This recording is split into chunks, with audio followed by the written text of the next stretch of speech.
آئیے ایمان اور ایمانداری کی ایک ایسی زبردست کہانی سنتے ہیں جو دل کو چھو لے۔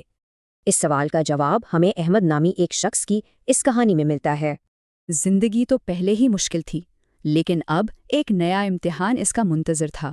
ڈاکٹر نے تو دوا لکھ دی، لیکن احمد کے پاس اسے خریدنے کے پیسے ہی نہیں تھے۔ اس رات بے بسی کے عالم میں اس نے اللہ سے ایک معجزے کی دعا کی۔ تھکا ہارا جب وہ گھر لوٹ رہا تھا تو اچانک اس کی نظر راستے میں پڑی ایک چیز پر پڑی۔ ایک پل کو تو اسے لگا جیسے اس کی دعا ایک دم انوکھے طریقے سے قبول ہو گئی ہو۔ وہ ایک کشمکش میں پڑ گیا، ایک طرف بیٹی کی ضرورت تھی تو دوسری طرف ضمیر کی آواز۔ اپنی اتنی بڑی مجبوری کے باوجود اس کی ایمانداری نے اسے صحیح فیصلہ کرنے میں مدد دی۔ تو اس نے فوراً پرس کے اصل مالک کو ڈھونڈنے کے لیے صحیح قدم اٹھایا۔ پرس کے مالک کی تو جیسے جان میں جان آ گئی اور وہ احمد کا بہت شکر گزار ہوا، لیکن جب اسے انعام کی پیشکش ہوئی تو احمد نے صرف یہ کہا کہ اسے اجر اللہ سے چاہیے۔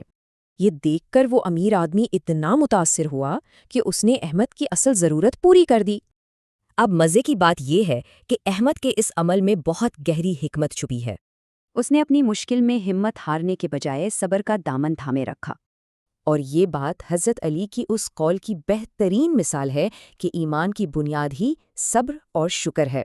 احمد کے سچے اور سیدھے سادے الفاظ نے اس کے کردار کی مضبوطی دکھا دی، کیونکہ جیسا کہ کہا گیا ہے انسان کی اصل پہچان اس کی زبان سے ہی ہوتی ہے۔